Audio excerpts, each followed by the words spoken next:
Hello दोस्तों, नमस्कार। उत्तम स्टडी में आपका स्वागत है। मैं अनुज कुमार आज फिर एक नए वीडियो के साथ। हम लोग बिहार बोर्ड के द्वारा जो ऑफिशियल मॉडल सेट जारी किया गया है उसका फिजिक्स का लेकर के आए हैं। तो चलिए हम लोग उसको सॉल्यूशन करते हैं। तो चलिए दोस्तों वीडियो में आगे बढ़ते हैं।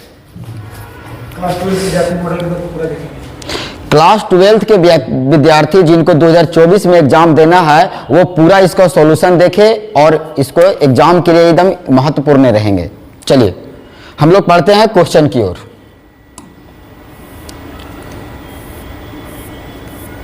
देखिए एकदम ऑफिशियल है बाबू, जिस तरह से एकदम एग्जाम में रहेगा उसी प्रकार से एकदम।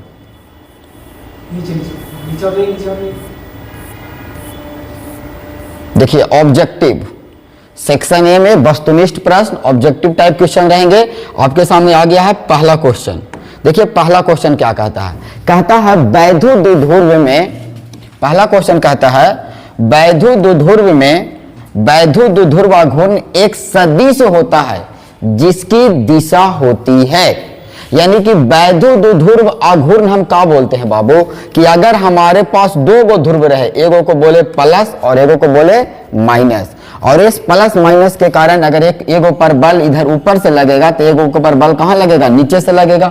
और इस दोनों बल लगने के कारण ये जो छड़ है या जो एक कॉइल है ये क्या करने लगेगा, घूर्णन करने लगेगा। क्या करने लगेगा, घूर्णन करने लगेगा। तो जो घूर्णन करेगा उसकी दिशा कैसी होगी? ऑप्शन है उत्तर से दक्षिण की ओर, दक्षिण से उत्तर की ओर, कि धन से ऋण आवेश की ओर, कि ऋण से धन आवेश की ओर। तो बाबू इस प्रश्न का उत्तर हो गया ऋण से धन आवेश की ओर।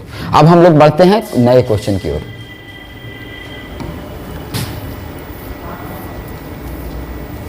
चलिए आगे आपके सामने दूसरा क्वेश्चन कहता है वैद्युत क्षेत्र की तीव्रता का मात्रक है।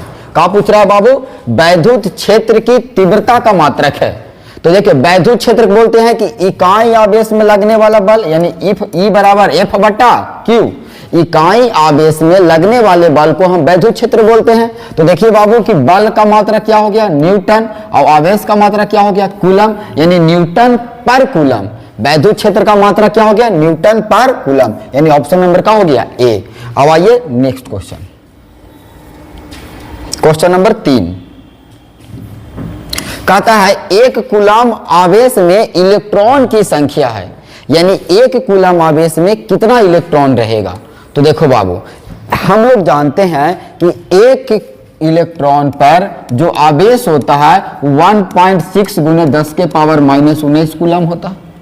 हमको पूछ रहा है कि एक कूलम आवेश चाहिए, एक कूलम आवेश चाहिए। तो हम Q बराबर क्या जानते हैं, Q बराबर N। Q की जगह कितना रख देंगे, एक, N का मान क्या रखेंगे, और E बराबर कितना रहेगा, N का मान N, और एक 1.6 गुने 10 के पावर -19 कूलम। यहां से N बराबर निकालेंगे तो 1 बटा 1.6 गुने 10 के पावर -19 कूलम। जब इसको आप जा करके सॉल्व करेंगे तो आपके आंसर आएगा बाबू 6.25 गुने 10 के पावर 18, यानी कि 6.25 गुने 10 के पावर 18 इलेक्ट्रॉन को जब हम रखेंगे तब जा करके क्या होगा, एक कूलम आवेश के बराबर बनेगा। यानी 3 नंबर क्वेश्चन का ऑप्शन हो गया बी। अब आइए क्वेश्चन नंबर 4 की ओर। क्वेश्चन नंबर 4 कहता है कि वैद्युत किसी वैद्युत रोधी माध्यम का पैरावैद्युतांक होता है। कैसा माध्यम बोल रहा है, वैद्युत रोधी। वैद्युत रोधी मतलब कि विद्युत धारा के बहाव का क्या करेगा, विरोध करेगा। तो उसका पैरावैद्युतांक के का मान होता है। तो हम जानते हैं बाबू कि जो के का मान होता है वो हमेशा ग्रेटर देन कितना होता है, 1 होता है। के का मान जो होता है वो हमेशा क्या होता है, ग्रेटर देन 1 होता है। तो जब 1 से बड़ा होने के लिए, तो ऑप्शन में देखो तो 1 से बड़ा कौन है, ऑप्शन माइनस में के का मान नहीं होता है। के का मान 0 ने हमेशा ग्रेटर देन 1 होता है। 1 होगा या 1 से ग्रेटर देन, देखो 1 होगा या 1 से ग्रेटर देन। तो 0.7 भी 1 से कम है। तो इस क्वेश्चन का ऑप्शन नंबर कौन हो गया, डी। यानी बाबू क्वेश्चन नंबर 4 का हो गया डी। अब आते हैं हम क्वेश्चन नंबर 5 की ओर। देखिए क्वेश्चन नंबर 5 क्या कह रहा है, कहता है एक वैद्युत क्षेत्र विक्षेपित कर सकता है। मतलब जो वैद्युत क्षेत्र है वो किसको किसको विक्षेपित कर सकता है। तो वैद्युत क्षेत्र एक्स किरण को विक्षेपित कर सकता है। वैद्युत क्षेत्र जो है वह न्यूट्रॉन को विक्षेपित कर सकता है, जो वैद्युत क्षेत्र है वो अल्फा कण को विक्षेपित कर सकता है कि गामा किरण को। तो अगर बाबू वैद्युत क्षेत्र हमारे पास यानी कोई आवेश है, आवेश के चारों ओर का वह क्षेत्र जहां तक आवेश के प्रभाव को अनुभव किया जा सकता है, उस क्षेत्र को हम वैद्युत क्षेत्र कहते हैं। तो देखो वैद्युत क्षेत्र के आसपास में कोई आवेशित पार्टिकल आएगा तभी ना विक्षेपित करेगा, यदि आवेशित पार्टिकल नहीं रहेगा तो ये विक्षेपित नहीं करेगा। तो बताइए अल्फा किरण पर कैसा आवेश होता है? अल्फा किरण पर धन आवेश, गामा किरण पर बोलेगा कोई आवेश ना, न्यूट्रॉन पर कोई आवेश ना, एक्स किरण पर कोई आवेश ना। यानी कि बाबू एगो अल्फा कणी है जिस पर आवेश है, तो जब अल्फा के इसके नजदीक आवेगा तो वो क्या करेगा? इसको विक्षेपित करेगा। यानी 5 नंबर क्वेश्चन का ऑप्शन हो गया सी। अब आते हैं हम लोग क्वेश्चन नंबर 6 की ओर। क्वेश्चन नंबर 6, क्वेश्चन नंबर 6 क्या कहता है कि एक बिंदु आवेश Q और E के परिणाम वाले, एक बिंदु आवेश Q और E परिणाम वाले विद्युत क्षेत्र में रखा जाता है तो आवेश द्वारा महसूस करने वाला बल होगा। अब देखो, अगर हमारे पास कोई आवेश है और इस आवेश के कारण विद्युत क्षेत्र उत्पन्न होगा और किसी बिंदु पर विद्युत क्षेत्र का तीव्रता कितना है? E है। तो इस विद्युत क्षेत्र की तीव्रता के कारण इस पर एक बल लगेगा, तो बल का मान क्या होगा? तो फार्मूला अभी तुरंत पढ़े कि E बराबर होता है F बटा Q, तब बल F बराबर हो जाएगा E इंटू Q, यानी F बराबर EQ। तो देखो तो EQ कहाँ आपको दिखाई दे रहा है? तो EQ हो गया बाबू 6 का A में। अब आते हैं क्वेश्चन नंबर 7 की ओर। क्वेश्चन नंबर 7 कहता है कि एल भुजा के एक घन, कैसा बोल रहा है? एल भुजा के एक घन के केंद्र बिंदु पर एक आवेश Q रखा है, घन के एक तल से निर्गत वैद्युत फ्लक्स है। क्या बोला है? एल भुजा के एक घन के केंद्र बिंदु पर एक आवेश रखा गया है, तो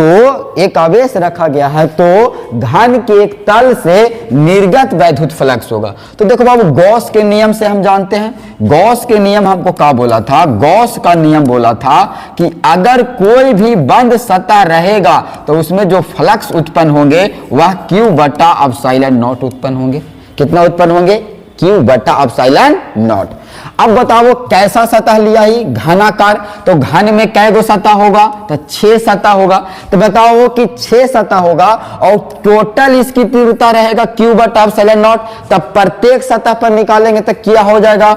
Q बटा एप्सिलॉन नॉट इंटू 6, यानी Q बटा 6 एप्सिलॉन नॉट। बाबू 6 कहां से आया? कहा कि इसमें सतह की संख्या घन में कै गो है? 6 गो। तो एक सतह पर Q बटा एप्सिलॉन नॉट गॉस के नियम से, तो अगर हम 6 सतह पर मिल करके इतना, तो एक सतह पर क्या होगा? Q बटा 6 इंटू एप्सिलॉन नॉट। अब आते हैं हम लोग नेक्स्ट क्वेश्चन की ओर। आपके नंबर क्वेश्चन नंबर आ गया 8। क्वेश्चन नंबर 8 क्या कह रहा है? कहता है एक गोलीय चालक की धारिता 1.0 माइक्रोफैराड है। क्या बोल रहा है बाबू? एक गोलीय चालक की धारिता 1.0 माइक्रोफैराड है, तो उसकी त्रिज्या होगी। कैसा चालक बोला है? गोलीय चालक, यानी गोलाकार चालक हम रखे हैं, ऐसा गोलाकार। तो हम जानते हैं कि गोलाकार चालक की धारिता C बराबर फार्मूला होता है 4 पाई एप्सिलॉन नॉट इंटू R। बताओ क्वेश्चन में धारिता का मान देले है, मतलब C का मान दिया हुआ है, कितना दिया हुआ है? 1.0 माइक्रोफैराड। क्या दिया हुआ है? 1.0 माइक्रोफैराड। अगर 1.0 मतलब 1 और माइक्रो मतलब 10 के पावर -6 फैराड। अगर हम यहां से R बराबर निकालेंगे तो क्या मिलेगा? C बटा 4 पाई एप्सिलॉन नॉट। C का मान कितना दिया हुआ है? 1 इंटू 10 टू द पावर -6 और बट्टा में क्या रहेगा? देखो E एक तरह से है 1 बटा 4 पाई एप्सिलॉन नॉट, तो 1 बटा 4 पाई एप्सिलॉन नॉट का वैल्यू पड़ा होगा 9 इंटू 10 टू द पावर 9। तो यानी कि 1 बटा इतना का मान, यानी कि ऊपर में चल जाएगा ये 9 इंटू 10 टू द पावर 9। तो देखो 9 इंटू 10 टू द पावर का हो गया 3, यानी 9000 मीटर। 9000 मीटर को लिख सकते हैं 9 किलोमीटर। यानी कि बताओ बाबू, अगर तुम धारिता 1 माइक्रोफैराड रखना चाहते हो तो इसकी त्रिज्या कितना होगा? 9 किलोमीटर। ऑप्शन में देखो तो कहां पर 9 किलोमीटर दिखाई दे रहा है? देखो तो ऑप्शन में 9 किलोमीटर, ऑप्शन में कहां है? देखो ये है 9 किलोमीटर। यानी क्वेश्चन नंबर 8 का आंसर कौन हो गया? सी, 9 किलोमीटर। अब आते हैं हम क्वेश्चन नंबर 10 की ओर। क्वेश्चन नंबर 9, चलिए क्वेश्चन नंबर कितना है? 9। कहता है कि किसी संधारित्र की धारिता निर्भर नहीं करती है। क्या बोल रहा बाबू? कि किसी संधारित्र की धारिता किस पर निर्भर नहीं करती है? ऑप्शन है प्लेट की आकृति पर निर्भर नहीं करती है, प्लेट के आकार पर नहीं करता है, प्लेट के आवेश पर नहीं करता है, कि प्लेटों के बीच के अंतराल पर नहीं करता है। तो देखो किसी भी प्लेट का जो संधारित्र होता है वो प्लेट की आकृति पर करता है, कैसन प्लेट है, प्लेट के आकार पर भी करता है, बड़ा है कि छोटा है, प्लेटों के बीच के अंतराल पर भी करता है। तो किस पर नहीं करता है? प्लेट पर कितना आवेश रखा है इस पर मतलब निर्भर नहीं करता है। यानी क्वेश्चन नंबर 9 का ऑप्शन कौन हो गया? सी। अब हम लोग बढ़ते हैं क्वेश्चन नंबर 10 की ओर। क्वेश्चन नंबर 10 देखिए, क्वेश्चन नंबर 10 का कह रहा है कि समान धारिता, कैसा बोल रहा है? समान धारिता वाले 3 संधारित्र को पहले समानांतर क्रम में, बाद में श्रेणी क्रम में जोड़ा जाता है। बाद में क्या जोड़ा जाता है? इसको श्रेणी क्रम में जोड़ा जाता है। तो दोनों दशाओं में तुल्य धारिता का अनुपात होगा। देखो 3 गो संधारित्र लिया है और तीनों का मान क्या है? समान। यानी कि एक गो का सी बोल देते हैं तो अगला का भी सी होगा, अगला का भी क्या होगा? सी होगा। और तीनों को पहले कौन क्रम में जोड़ा है? समानांतर क्रम में। तो हम जानते हैं कि समानांतर क्रम में सी इक्विवेलेंट बराबर होता है C1 plus C2 plus C3। तो हो जाएगा C प्लस C यानी कि 3C। कितना हो जाएगा? 3C।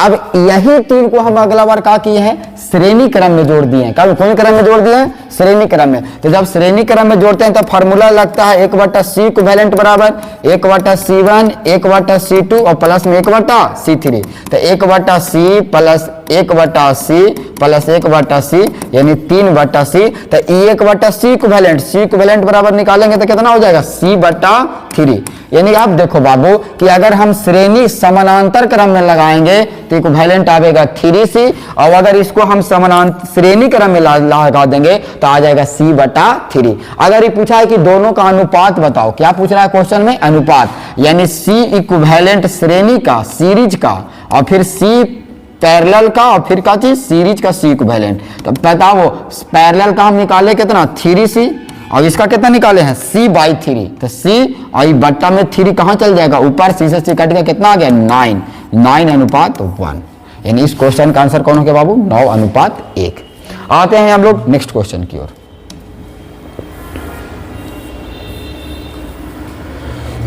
क्वेश्चन है आपके सामने कि वोल्ट मीटर मात्रक होता है। मैंने आप बताइए कि वोल्ट मीटर -1, क्या क्वेश्चन बोल रहा है कि वोल्ट मीटर -1 किसका मात्रक है? वोल्ट मीटर -1 किसका मात्रक है? ऑप्शन है आपके सामने विद्युत फ्लक्स का, ऑप्शन है विद्युत विभव का, ऑप्शन है विद्युत क्षेत्र का, ऑप्शन है विद्युत धारिता का। क्या है को हमारे पास? Volt meter -1। तो जो वोल्ट मीटर -1 है वो किसका मात्रक है? विद्युत विभव का। किसका मात्रक है? विद्युत विभव का। अब आगे हम लोग फिर बढ़िए नेक्स्ट क्वेश्चन की। क्वेश्चन नंबर 11 के बाद क्वेश्चन नंबर 12 नंबर क्वेश्चन क्या कह रहा है? 12 नंबर कहता है कि विशिष्ट प्रतिरोध का एसआई मात्रक होता है। क्या बोल रहा है? विशिष्ट प्रतिरोध का एसआई मात्रक होता है। तो देखिए विशिष्ट प्रतिरोध को हम कैसे पता करते हैं? तो हम फॉर्मूला जानते हैं कि R बराबर होता है ρL/A। यहां से अगर हम रो बराबर निकालेंगे तो क्या मिल जाएगा? RA/L। R मतलब प्रतिरोध, तो प्रतिरोध के मात्रक ओम, और ई एरिया के मीटर स्क्वायर, और लंबाई के मीटर। तो एगो मीटर से मीटर कट गया तो प्रतिरोधकता के मात्रा कितना आ गया? ओम मीटर। यानी विशिष्ट प्रतिरोध का मात्रा क्या निकाल दिए? ओम मीटर। कौन है ऑप्शन में ओम मीटर? देखो तो ओम मीटर नहीं, ई है ओम मीटर, ई है ओम मीटर। यानी इस क्वेश्चन का ऑप्शन कौन हो गया? डी। अब आते हैं 13 नंबर क्वेश्चन पर। देखिए 13 नंबर क्वेश्चन क्या कह रहा है? कह रहा है कि परम शून्य ताप पर, क्या बोल रहा है? परम शून्य ताप। परम शून्य ताप कितना डिग्री को कहते हैं? तो -273 डिग्री सेंटीग्रेड को कोई पूछेगा कि परम शून्य ताप कितना को कहते हैं, तो -273 डिग्री सेंटीग्रेड को हम बोलते हैं परम शून्य ताप, यानी बहुत कम टेम्परेचर है। नॉर्मल अगर आदमी अभी हम लोग देखा जाए तो ठंडा के भी मौसम चल रहा होगा तो अभी 20 डिग्री टेम्परेचर चल रहा होगा, तो ये 20 डिग्री सेंटीग्रेड अभी है, तो इतना ठंडा थोड़ा लग रहा है। और समझो कि -273 डिग्री सेंटीग्रेड रहेगा तो कितना कम टेम्परेचर है, यानी बहुत ही कम टेम्परेचर है। यानी कि परम शून्य ताप पर सिलिकॉन का कोई क्रिस्टल व्यवहार करता है, यानी कि परम शून्य ताप पर जो सिलिकॉन का क्रिस्टल है वो कैसा काम करता है, सुचालक की तरह व्यवहार करता है, पूर्ण कुचालक की तरह व्यवहार करता है, अर्धचालक की तरह व्यवहार करता है कि अतिचालक की तरह व्यवहार करता है। तो देखो हम जानते हैं कि सिलिकॉन एक प्रकार का क्या है, अर्धचालक है। क्या है, अर्धचालक। अगर अर्धचालक को हम गर्म कर देते हैं तो अर्धचालक चालक जैसा काम करने लगता है, और जब अर्धचालक को ठंडे छोड़ देते हैं तो वह जो अर्धचालक है वह कुचालक जैसा काम करने लगता है। किस जैसा काम करने लगता है, कुचालक। तो बताओ परम शून्य ताप मतलब सिलिकॉन को हम क्या कर ले हैं, ठंडा कर ले हैं, -273 पर ले गए हैं मतलब ठंडा कर दिए हैं। अर्धचालक को जब ठंडा करेंगे तो किसके जैसा काम करेगा, कुचालक के जैसा, यानी ऑप्शन में क्या है, बी, पूर्ण कुचालक की तरह। किसके जैसा काम करेगा, पूर्ण कुचालक की तरह। आते हैं नेक्स्ट क्वेश्चन की। क्वेश्चन नंबर 14 कहता है कि निम्नलिखित में कौन प्रतिरोध को व्यक्त करता है, निम्नलिखित में कौन प्रतिरोध को व्यक्त करता है। यानी कि प्रतिरोध को इस देखिए ऑप्शन है, एक यहां पे है, ए, बी यहां पे है, सी यहां पे है और डी यहां पे है। इस चारों में से कौन है जो प्रतिरोध को निरूपित करता है। अभी तुरंत बताएं कि जो प्रतिरोध का फार्मूला होता है वह इस प्रकार से होता है, R = ρL बटा में A। देखो तो ये फार्मूला कहां पे अप्लाई करेंगे, जहां अप्लाई होगा प्रतिरोध बताएगा। तो देखो R प्रतिरोध बराबर ρL बटा A, ऑप्शन नंबर ए, यानी क्वेश्चन का ऑप्शन कौन हो गया, ए। अब बढ़ते हैं नेक्स्ट क्वेश्चन की। 14 के बाद क्वेश्चन नंबर हो गया 15 क्वेश्चन नंबर क्या कह रहा है कि जब ताप में वृद्धि, क्या कह रहा है कि जब ताप में वृद्धि होती है तो किसी चालक का प्रतिरोध, यानी कि जब हम ताप में वृद्धि कर देंगे तो चालक का प्रतिरोध क्या होगा। ऑप्शन है बढ़ जाता है, घट जाता है कि स्थिर रहता है कि चालक पर निर्भर करता है। तो देखिए अगर हमारे पास अभी बताते हैं कि अगर ये चालक है, अभी इसे पहला क्वेश्चन था जिसमें क्या था, अर्धचालक था। तो जब अर्धचालक को गर्म करते थे तो चालक जैसा काम करता है, अर्धचालक को ठंडा करते थे तो कुचालक जैसा काम करता है। यदि हम चालक को ताप बढ़ा दें, क्या कर दें, हम चालक को ताप बढ़ा दें, तो जो चालक का हम ताप बढ़ाएंगे ना तो उसका प्रतिरोध भी क्या होगा, बढ़ जाएगा। जब उसका प्रतिरोध बढ़ जाएगा तो उससे धारा फिर क्या बहेगा, कम बहेगा। यानी कि अगर चालक को ताप में वृद्धि करेंगे तो इसका प्रतिरोध क्या होगा, बढ़ जाता है। क्या होता है, बढ़ जाता है। और ये चालक की जगह क्या रहता है, अर्धचालक। अगर अर्धचालक को ताप में वृद्धि करते तो प्रतिरोध क्या होता, घट जाता। तो ये दोनों क्वेश्चन एकदम मिक्सअप है, बहुत बार घुमा फिरा के दोनों क्वेश्चन आते रहता है। तो क्वेश्चन नंबर 15 हो गया। 15 के बाद अब बढ़ते हैं क्वेश्चन नंबर 16 की ओर। देखिए क्वेश्चन नंबर 16 का कहना है, क्वेश्चन नंबर 16 कहता है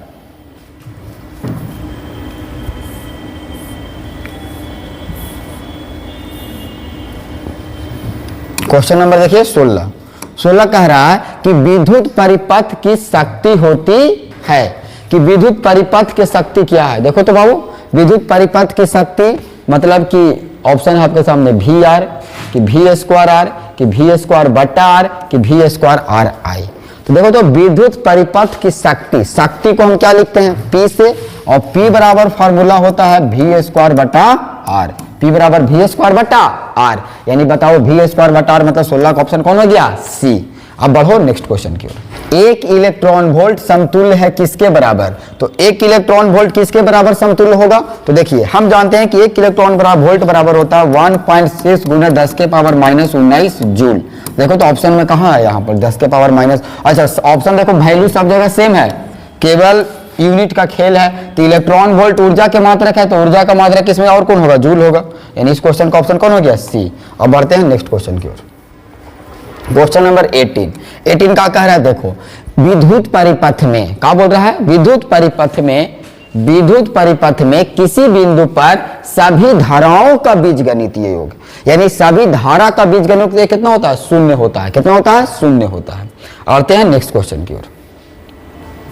कहता है गतिशील आवेश उत्पन्न करता है। अगर कोई आवेश क्या कर रहा है, गति कर रहा है, कोई आवेश क्या कर रहा है, गति कर रहा है, तो गतिशील आवेश कैसा उत्पन्न करेगा? विद्युत क्षेत्र उत्पन्न करेगा कि चुंबकीय क्षेत्र उत्पन्न करेगा कि दोनों उत्पन्न करेगा कि दोनों में से कोई नहीं? तो गतिशील आवेश क्या करेगा? दोनों उत्पन्न करेगा, विद्युत क्षेत्र भी और चुंबकीय क्षेत्र भी। अब क्या बढ़ते हैं हम लोग नेक्स्ट क्वेश्चन की ओर।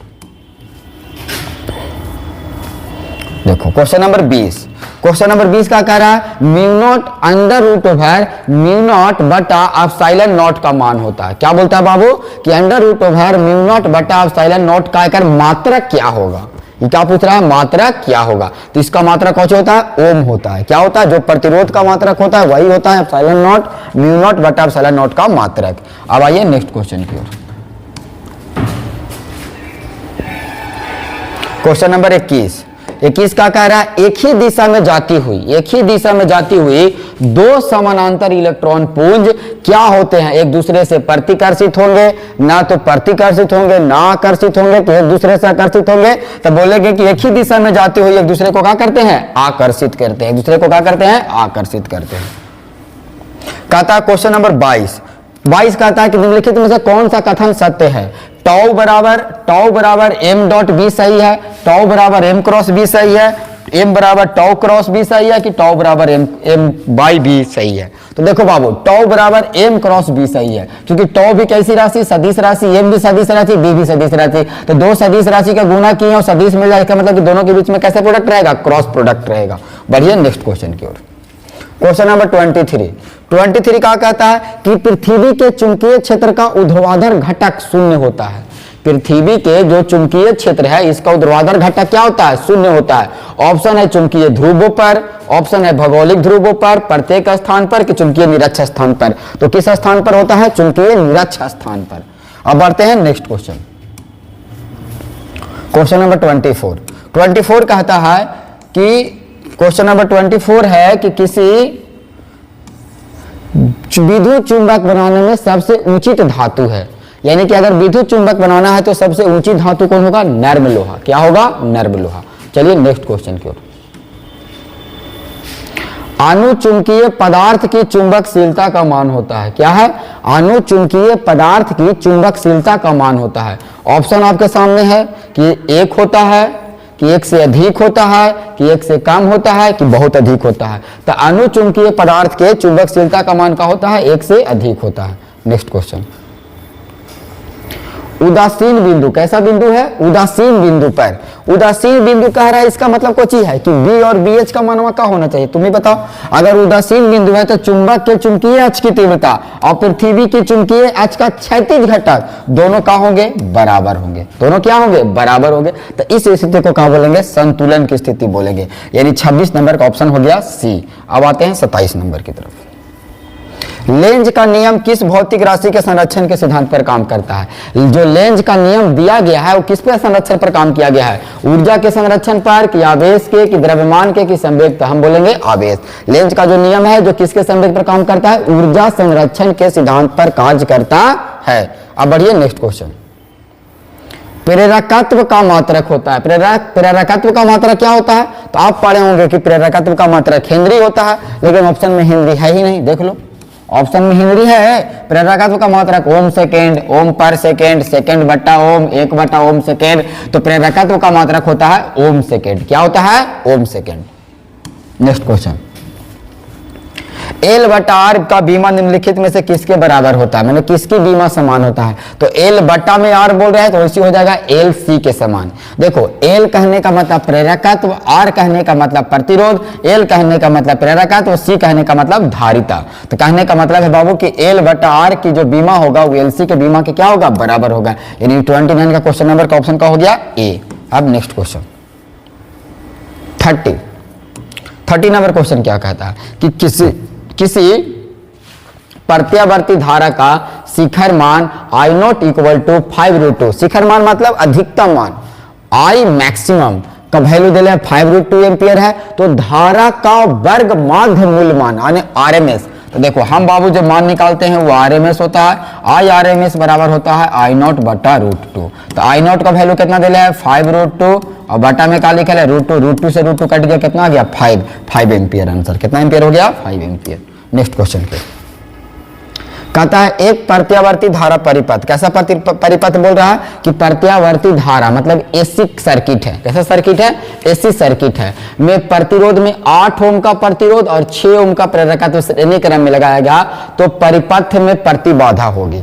अब देखिए कि इसमें एगो लगाया हुआ है प्रतिरोध मतलब कि हो गया था R हो गया, और प्रेरकत्व लगाया हुआ मतलब है यानी कि एलआर सीरीज है। कैसा सीरीज है एलआर सीरीज है। तो एलआर सीरीज में प्रतिबाधा Z बराबर होता है √R² प्लस XL का स्क्वायर। तो बताओ R का स्क्वायर मतलब R का वैल्यू कितना दिया है 8, तो 8 का स्क्वायर प्लस XL का स्क्वायर कितना दिया है 6, तो 6 का स्क्वायर। 8 के स्क्वायर कितना हो गया 64 और 6 के स्क्वायर कितना हो गया 36। 64 और 36 रूट में 100 वैल्यू कितना आ गया 10। यानी कहने का मतलब है कि 31 का ऑप्शन नंबर कौन हो गया बी। अब आते हैं नेक्स्ट क्वेश्चन की ओर। Question number 32। क्वेश्चन नंबर 32 कह रहा है, पढ़िए। क्वेश्चन नंबर 32 कह रहा है कि तप्त तार एमीटर तथा तप्त तार वोल्टमीटर दोनों का कार्य सिद्धांत धारा के किस प्रभाव पर आधारित है। मतलब तप्त तार एमीटर और तप्त तार वोल्टमीटर दोनों धारा के कौन से प्रभाव पर आधारित है। ऑप्शन है चुंबकीय प्रभाव, ऑप्शन है रासायनिक प्रभाव, ऑप्शन है उष्मीय प्रभाव, ऑप्शन है विद्युत चुंबकीय प्रभाव। तो बोलेंगे कि तप्त तार एमीटर तथा तप्त तार वोल्टमीटर है जो दोनों उष्मीय प्रभाव पर निर्भर है। किस पर निर्भर करता है विद्युत धारा के उष्मीय प्रभाव पर। अब बढ़ते हैं नेक्स्ट क्वेश्चन की।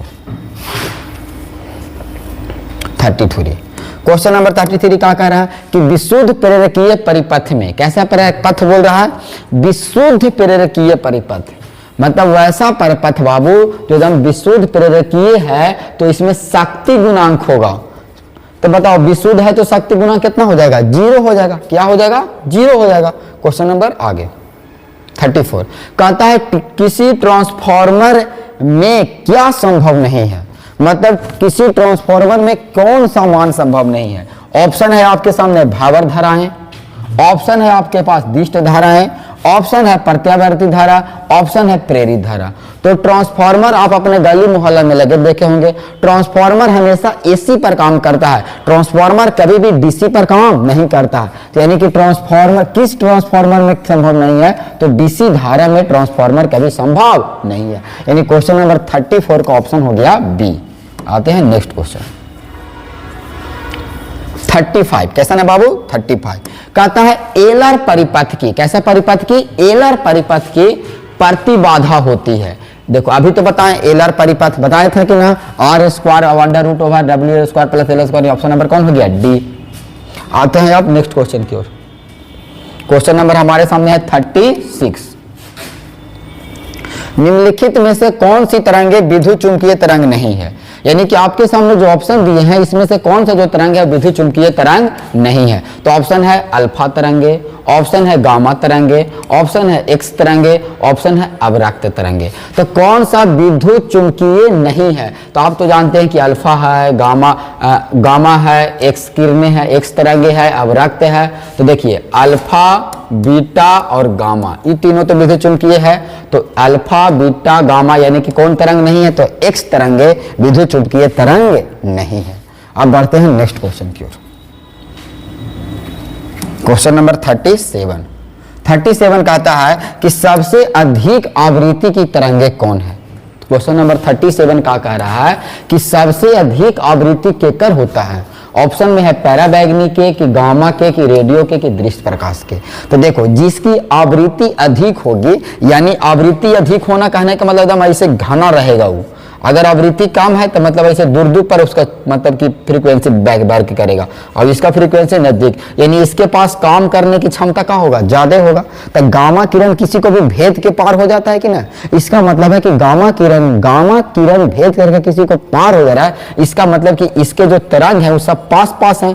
इसका तरंग कहाँ है पास पास है। तो जब पास पास रहेगा तो इसका मतलब सबसे आवृत्ति के कारण अधिक होगा तो गामा तरंग की। यानी 37 नंबर का ऑप्शन हो गया बी। आते हैं नेक्स्ट क्वेश्चन की ओर। क्वेश्चन नंबर 38 क्या कह रहा है देखे तो विद्युत चुंबकीय तरंग में क्या बोल रहा है विद्युत चुंबकीय तरंग के संचरण की दिशा होती है। जो विद्युत चुंबकीय तरंग होती है उसकी संचरण की दिशा कैसे होगा, बी के समानांतर होगा कि ई के समानांतर होगा कि बी क्रॉस ई के समानांतर होगा कि ई क्रॉस बी के समानांतर होगा। तो देखो अगर ये बोल रहा है कि विद्युत चुंबकीय तरंग के संचरण की दिशा, तो एक सही आंसर होगा कि बी क्रॉस ई। क्या होगा, बी क्रॉस ई के लंबवत होगा। क्या होगा, लंबवत। बी क्रॉस ई के कैसे, लंबवत। बी क्रॉस ई के लंबवत होगा। क्या होगा, बी क्रॉस ई के परपेंडिकुलर। तो परपेंडिकुलर कोई ऑप्शन ही मैंने दिया हुआ है, इसका मतलब कि इस क्वेश्चन का ऑप्शन इसमें से कोई सही नहीं है। इसमें से होगा बी क्रॉस ई ही होगा, लेकिन बी क्रॉस ई कैसा होना चाहिए, परपेंडिकुलर होना चाहिए। क्या होना चाहिए, परपेंडिकुलर। आते हैं नेक्स्ट क्वेश्चन की ओर।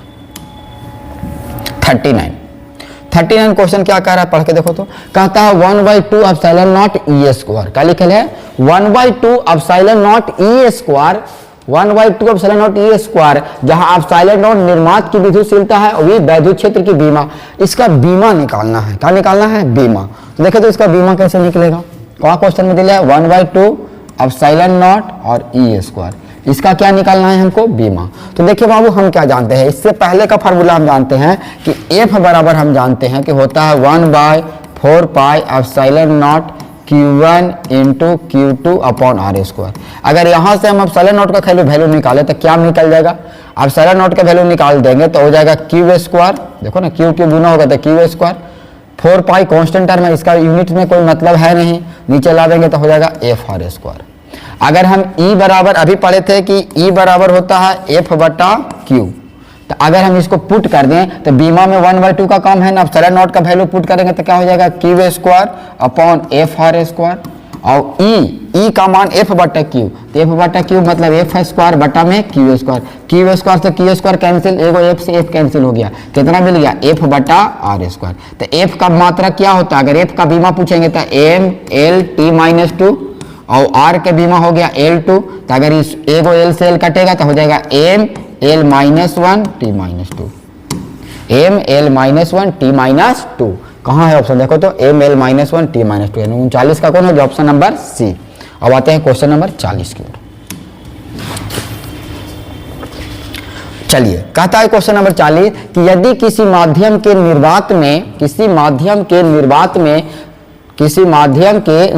में संपूर्ण आंतरिक परावर्तन के लिए क्रांति कोण का मान 30 डिग्री है। क्रांति कोण का मान क्या दे रहा है, 30 डिग्री है, तो माध्यम में प्रकाश का वेग होगा। ऑप्शन आपके सामने देखो नीचे है, इस प्रकार से है, 3 × 10 के पावर 8, 1.5 × 10 के पावर 8, 6 × 10 के पावर 8, 4.5 × 10 के पावर 8। तो देखिए, हम जानते हैं कि म्यू बराबर होता है 1/sin c, जहां c को है क्रांति कोण है, तो म्यू को म्यू रह दो, 1/ क्रांति कोण का मान दिया हो ना, तो 1/sin क्या डिग्री रख दो, 30 डिग्री। म्यू बराबर जानते हैं निर्वात में प्रकाश की चाल, निर्वात में भैक्या में प्रकाश की चाल बटा माध्यम में प्रकाश की चाल बराबर 1/sin 30 का मान 1/2 कहाँ चला जाएगा, ऊपर।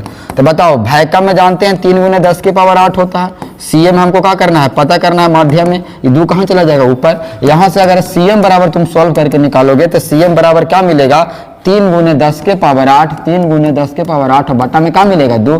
3/2 को हम कह सकते हैं 1.5 × 10 के पावर 8। यानी इस क्वेश्चन का आंसर हो जाएगा बाबू कि 1.5 × 10⁸ मीटर पर सेकेंड, यानी 1.5 × 10⁸ मीटर पर सेकेंड, यानी एक ऑप्शन नंबर का हो गया बी। अब अगले बढ़ते हैं नेक्स्ट क्वेश्चन की ओर। क्वेश्चन नंबर 41 देखो तो, क्वेश्चन नंबर 41 क्या कह रहा है 3 डायोप्टर, क्या लिखा हुआ है, 3 डायोप्टर एवं -2 डायोप्टर क्षमता वाले 2 लेंसों को मिलाकर के संयुक्त लेंस बनाया जाता है। 2 लेंस को मिलाकर के एक लेंस बना दिए। तो हम जानते हैं कि अगर 2 लेंस को मिलाते हैं तो P बराबर होता है P1 प्लस P2।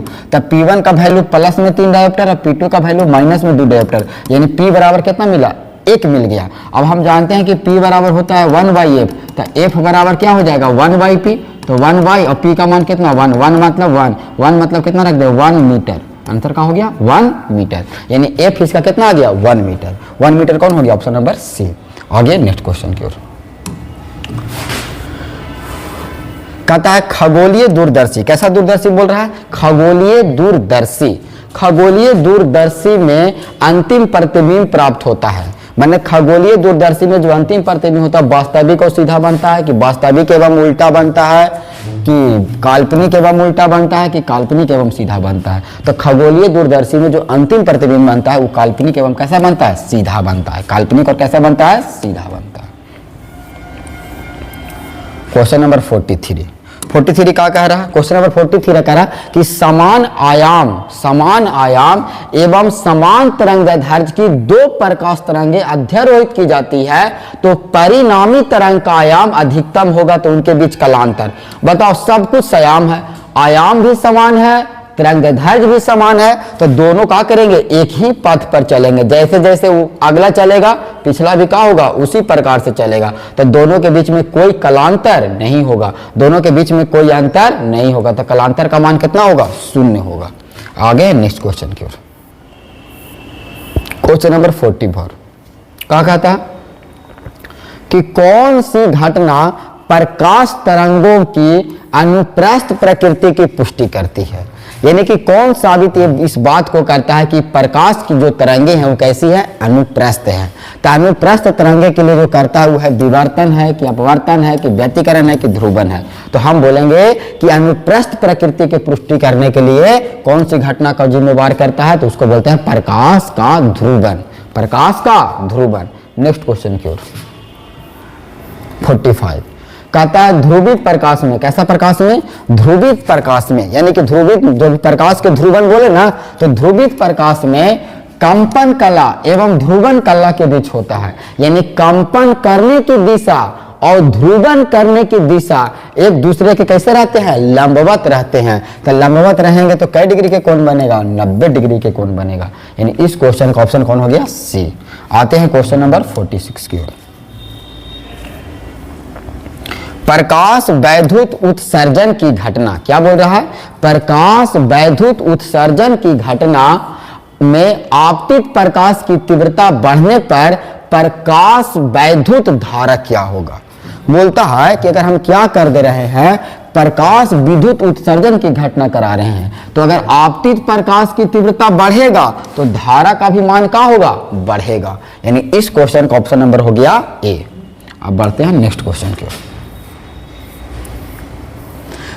कहता है कि निम्न में से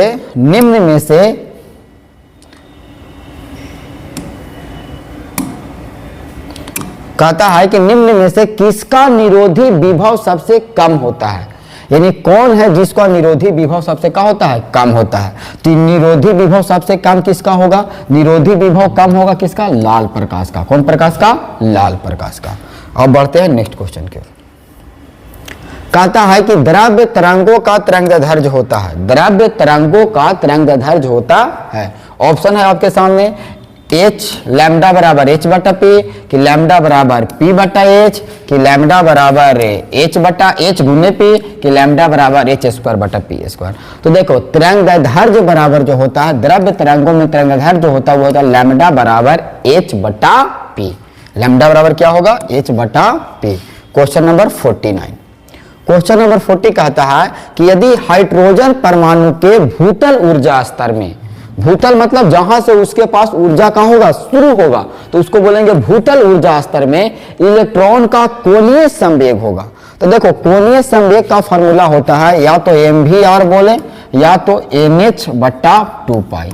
तो n जहां है कक्षा की संख्या, तो क्या बोल रहा है, भूतल ऊर्जा स्तर, भूतल मतलब जहां से ऊर्जा उसके पास शुरू होगा। तो ऊर्जा शुरू कहां से होगा, पहली कक्षा से होगा। तो पहली कक्षा से होगा तो n बराबर का पुट कर देंगे, जब 1, तो n बराबर 1 पुट कर देंगे तो हो जाएगा 1 इंटू h बटा 2 पाई। यानी क्या हो गया, h अपॉन 2 पाई। तो h अपॉन 2 पाई कौन है ऑप्शन में, देखो तो h बटा 2 पाई। ऑप्शन नंबर कौन हो गया, बी। अब बढ़ते हैं नेक्स्ट क्वेश्चन को। Question number 50। क्वेश्चन नंबर 50 क्या कह रहा है कि हाइड्रोजन स्पेक्ट्रम की लाइमन श्रेणी पड़ती है। हाइड्रोजन स्पेक्ट्रम के पास जो लाइमन श्रेणी है वो अवरक्त क्षेत्र में पड़ती है कि दृश्य प्रकाश क्षेत्र में पड़ती है कि पराबैंगनी क्षेत्र में पड़ती है कि एक्स किरण क्षेत्र में पड़ती है। तो जब आप हाइड्रोजन परमाणु का आप श्रेणी पढ़े होंगे तो जब लाइमन श्रेणी आया होगा तो उसमें कैसा तरंग, कैसा किरण के क्षेत्र में बनता है, पराबैंगनी क्षेत्र में प्राप्त होती है। चलिए क्वेश्चन नंबर 51 देखिए क्या बोल रहा है 51 कह रहा है कि अल्फा कण का जो आवेश है वो प्रोटॉन के आवेश का कितना गुना होता है। तो जो अल्फा कण पर आवेश होता है वो प्रोटॉन के आवेश का क्या होता है, दुगना होता है, यानी option number B. Next question, question number 52। Question number 52 कह रहा है कि 1 AMU के तुल्य ऊर्जा है, मतलब 1 AMU में कितना ऊर्जा होता है, तो 931 मेगा इलेक्ट्रॉन वोल्ट। कितना होता है, 931 mega electron volt. Next question, question number 53। Question number 53 कह रहा है कि सूर्य के विकिरण ऊर्जा का स्रोत है, मतलब सूर्य में जो ऊर्जा का स्रोत है वो क्या है, तो सूर्य में ऊर्जा का स्रोत है नाभिकीय संलयन। चलिए नेक्स्ट क्वेश्चन, पी टाइप का अर्धचालक वैद्युत रूप में होता है, यानी कि पी टाइप का जो अर्धचालक होता है वो क्या होता है, धनात्मक होता है, ऋणात्मक होता है, उदासीन होता है, तो क्या होता है, उदासीन। Question number 55। क्वेश्चन नंबर 55 का कह रहा है कि जर्मेनियम डायोड का प्राचीर विभव लगभग होता है, यानी कि जर्मेनियम जो डायोड है उसका विभव कितना होता है, तो जर्मेनियम डायोड का विभव कितना होता है, 0.7 वोल्ट। कितना होता है, 0.7 वोल्ट। कहता है आयाम मॉडुलन, का लिखा है आयाम मॉडुलेशन सूचकांक का मान होता है, आयाम मॉडुलन सूचकांक का जो मान होता है 0 से 1 के बीच में होता है। किसके किसके बीच में होता है, 0 से 1 के बीच में। Next question 57। यदि गोले पर आवेश कितना रखा हुआ है, गोले पर आवेश 10 माइक्रोकूलम है, तो इसकी सतह पर विद्युत फ्लक्स होगा। तो देखो बाबू, विद्युत फ्लक्स फाई बराबर फार्मूला का जानते हैं हम, Q/ε0। Q का आवेश का मान कितना दिले है, 10 माइक्रो मतलब 10⁻⁻6, और क्या लिख ले, कूलाम, तो कूलाम हो गया। अब साइलेंट नॉट का मान क्या जानते हैं तू, अब साइलेंट नॉट का वैल्यू हो गया 1/ε0। क्यू फाई बराबर क्या हो गया, Q/1/ε0। तो देखो हम फार्मूला जानते हैं कि अगर गोलीय सतह रहेगा तो C बराबर 4πε0 इंटू क्या रहेगा, R रहेगा। तो यानी यहां से अगर इस वैल्यू को हम रख दे तो C/4πε0 इंटू R, और रख करके इक्वल टू R बटा में अब सॉल्व करेंगे तो यहाँ पर आपके सामने इसका वैल्यू निकाल करके आ जाएगा। चलिए अब नेक्स्ट क्वेश्चन की ओर। क्वेश्चन नंबर हम आते हैं 58 की ओर। क्वेश्चन नंबर 58 का कह रहा है कि स्वप्रेरकत्व L, क्या लिखा है, स्वप्रेरकत्व L कोणीय आवृत्ति ओमेगा के गुणनफल की इकाई है, मतलब कि L और ओमेगा का गुणनफल क्या कहलाता है, तो जो L और ओमेगा का गुणनफल होता है वो क्या कहलाता है, ओम कहलाता है, प्रतिरोध कहलाता है। चलिए नेक्स्ट क्वेश्चन, एक आवर्धक लेंस, कैसा लेंस है, एक आवर्धक लेंस है जिसकी क्षमता है 12 डायोप्टर। कितना क्षमता है, 12 डायोप्टर। तो इसकी आवर्धन क्षमता क्या होगी, अगर इसकी आवर्धन क्षमता 12 डायोप्टर है तो इसकी आवर्धन क्षमता क्या होगी, तो बाबू 4 हो जाएगा। कितना हो जाएगा, 4। नेक्स्ट क्वेश्चन, बूस्टर का नियम है, क्या बोल रहा है बाबू, बूस्टर का नियम है। बूस्टर का नियम μ इक्वल टू कहता है 10IP, μ इक्वल टू क्या कहता है, 10IP। नेक्स्ट क्वेश्चन, यदि किसी विभव मापी में तार की लंबाई बढ़ा दी जाती है, तार की लंबाई क्या कर दी जाती है, बढ़ा दी जाती है, तो संतुलन बिंदु प्राप्त होगा। तो संतुलन बिंदु कहां प्राप्त होगा, अगर लंबाई बढ़ा देंगे तो संतुलन बिंदु भी क्या होगा, बढ़ जाएगा, यानी अधिक लंबाई पर। कितना लंबाई पर, अधिक लंबाई पर। क्वेश्चन नंबर 62 कहता है नैंड गेट का द्वारक का ब्यूलियन व्यंजक है, मतलब नैंड गेट जो है उसका व्यंजक क्या है, तो नैंड गेट का होता है y बराबर a.b के ऊपर क्या लगा रहता है, बार। नेक्स्ट क्वेश्चन, एक समतल तरंगांक निम्न में से किसका भाग है, मतलब समतल तरंगांक किसका भाग है, ऑप्शन है कि गोलीय तरंगांक है कि बेलनाकार है कि दोनों है, तो बोलेंगे कि समतल तरंगांक कैसा तरंगांक है, गोलीय तरंगांक है। कैसा तरंगांक है, गोलीय तरंगांक है। नेक्स्ट क्वेश्चन, निम्नलिखित के तार्किक को देख करके निम्नलिखित तार्किक परिपथ का आउटपुट है। तो देखो आउटपुट देखने से आपको लग रहा है कि ये वाला एंड गेट है और ये वाला और गेट है, तो एंड और दोनों मिलकर क्या बन जाता है, नॉट बन जाता है। तो नॉट नैंड बन जाता है, क्या बन जाता है, नैंड। तो नैंड गेट का कौन एग्जांपल है, देखो तो नैंड गेट बराबर y बराबर पढ़ते थे a डॉट के ऊपर बार, फिर इसको ऐसे भी लिख सकते हैं a का बार डॉट b का बार, यानी ऑप्शन नंबर कौन हो गया, डी। नेक्स्ट क्वेश्चन की ओर 65। अगर प्रकाश का वेग हवा में 3 × 10 के पावर 8 मीटर पर सेकेंड है और जल में 2 × 10 के पावर 8 मीटर पर सेकेंड है तो उसका क्रांति कोण क्या होना चाहिए। तो देखिए क्रांति कोण का हम फार्मूला क्या जानते हैं, क्रांति कोण को जानते हैं mu equal to 1/sin c। Mu बराबर निर्वात में प्रकाश की चाल, निर्वात में वैक्यूम में, और बटा मीडियम में प्रकाश की चाल 1/sin c। बताओ बाबू, अगर यहाँ पर ये वैक्यूम है तो 3 × 10 के पावर 8 और मीडियम के रूप में कुछ है वाटर, तो वाटर में 2 × 10 के पावर 8, 10 के पावर 8 से 8 कट गया, 1/sin c बचा। क्या बचा? 1/sin c। यानी कि देखो तो कि sin c का वैल्यू कितना आ गया, sin c का वैल्यू देखेंगे तो 2 बटा कितना आ गया 3, 2/3। तो यहाँ पर अगर हम c बराबर निकालेंगे तो क्या हो जाएगा sin इनवर्स 2/3। अगर हम c बराबर निकालेंगे तो sin इनवर्स 2/3। देखो तो ऑप्शन में कौन है tan इनवर्स 2/3, यानी ऑप्शन नंबर कौन है C, option number C. Next question कहता है अबिंदुकता। मानव नेत्र में 4 गो दोष होता है, निकट दृष्टि दोष, दूर दृष्टि दोष, जरा दृष्टि दोष। ये चौथा दोष को है अबिंदुकता। अबिंदुकता के दूर करने के लिए कौन लेंस का उपयोग करते हैं, तो बेलनाकार लेंस का उपयोग करते हैं। नेक्स्ट क्वेश्चन, कांच के लिए किस रंग का अपवर्तनांक सबसे अधिक होता है। तो बताइए बाबू, अपवर्तनांक सबसे अधिक किसका होता है, बैगनी रंग का। अपवर्तनांक सबसे अधिक किसका होता है, बैगनी रंग का, यानी ऑप्शन नंबर हो गया सी। नेक्स्ट क्वेश्चन कहता है व्यतिकरण फ्रिंजों की जो चौड़ाई होती है वो किस पर निर्भर करती है। तो ऑप्शन है आपके सामने, तरंगदैर्घ्य के समानुपाती होता है, तरंगदैर्घ्य के व्युत्क्रमानुपाती होता है, तरंगदैर्घ्य के वर्ग के, तरंगदैर्घ्य के वर्ग के व्युत्क्रमानुपाती होता है। तो व्यतिकरण फ्रिंजों की जो चौड़ाई होती है वो तरंगदैर्घ्य के क्या होता है, समानुपाती होती है।